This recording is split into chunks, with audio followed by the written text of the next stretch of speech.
Now once we've tested our LED tape and make sure everything's soldered well, let's lay it out and see how much we're going to need. I have a longer strip than I require right at the moment just to see how much this is really going to take.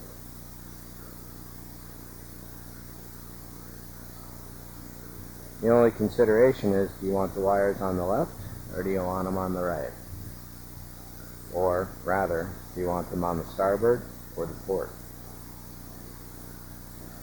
I guess I'll go from here. What I'm simultaneously going to do is just pull off a little bit of the backing, and I also want to set this so it's fairly high on the strip overall. I'll get a little close-up in a little bit.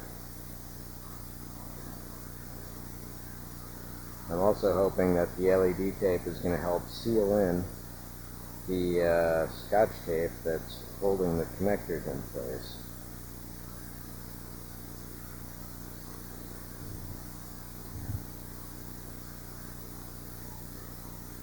This is a really nice simple process going on right here.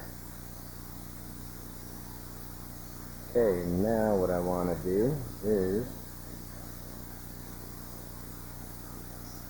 and it's right on a cut mark as well, rather nicely enough.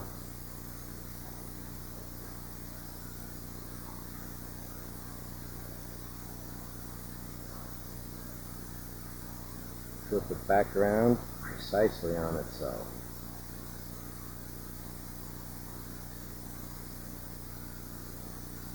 And again, I want to keep it riding higher than normally. Well, that is, I want it riding higher than sitting at the very base of this overall.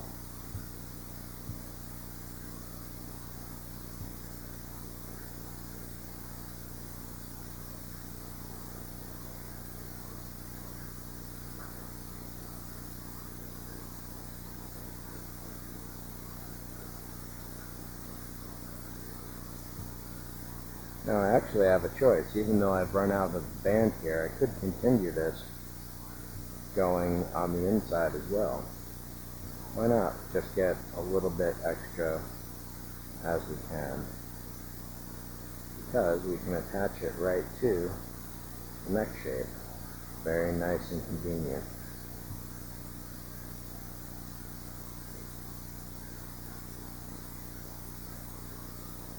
And if I even have a little more extra than that, I could fold it around here, something like this. However, there's a nice little cut mark right here, so let's take it off right there.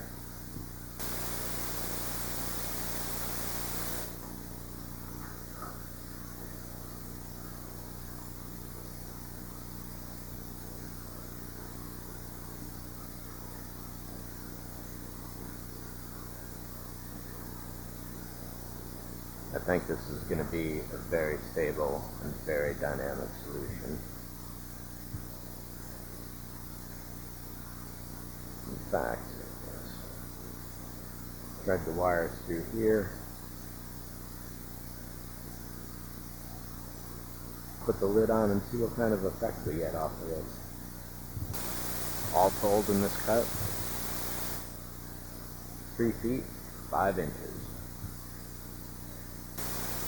Another place we're going to need a strip, since we're at it, is right down here on the neck.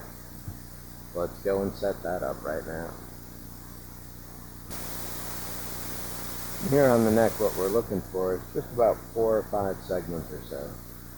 1, 2, 3, in fact, 4 fits this really perfectly. You don't want to get too much closer up here simply because the piece really flattens out. And in fact, there may not even be that much room. Let's go and test that out right now. Stick the wires through here just to keep them out of the way. In fact, let's just work with the other end and see how that goes. 1, 2, 3, 4. And keep in mind, we also need to create a light box for the impulse engine right there. Also, people tend to light up the impulse engines over here on this side and over here on this side. The only time I've seen them lit I think, is when the saucer separated in the first session. Otherwise they were shut off because they were for the saucer itself. It looks like that should fit fairly well right in there. Oh yeah, no trouble at all. There's plenty of room right under this area here.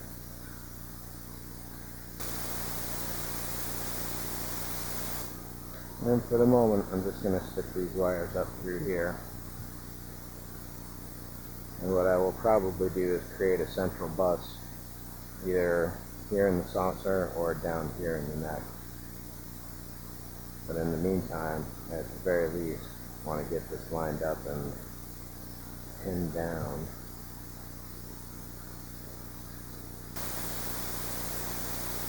As we get closer to finishing the neck off, I'll create a light box then, but for the moment, we will be needing a red LED in this area here. At the moment, let's take a look at what this looks like, all nice and lit up.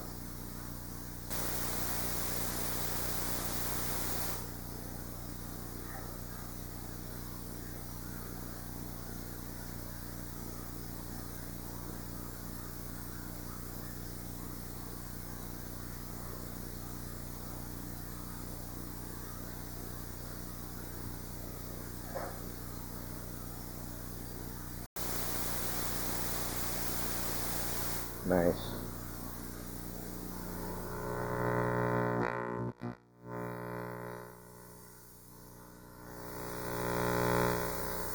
As you can see, it's a little dark down around the very ends of it, and up here it's definitely dark around the top central area there, and there are windows back here as well. So the modification that I'm going to do really quickly is that I've already pre-soldered this little 4-segment strip. I'm going to lay it over the top there once I solder it to this guy right there. So let's put the camera down and get that done.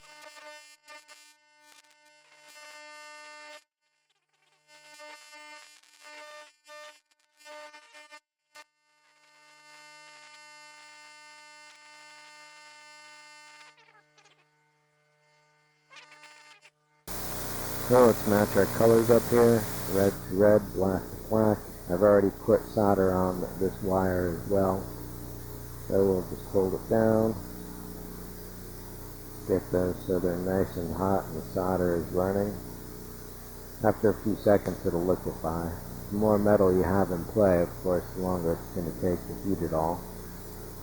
So don't be worried if it takes a few seconds. And given that this LED tape keeps pulling away from us,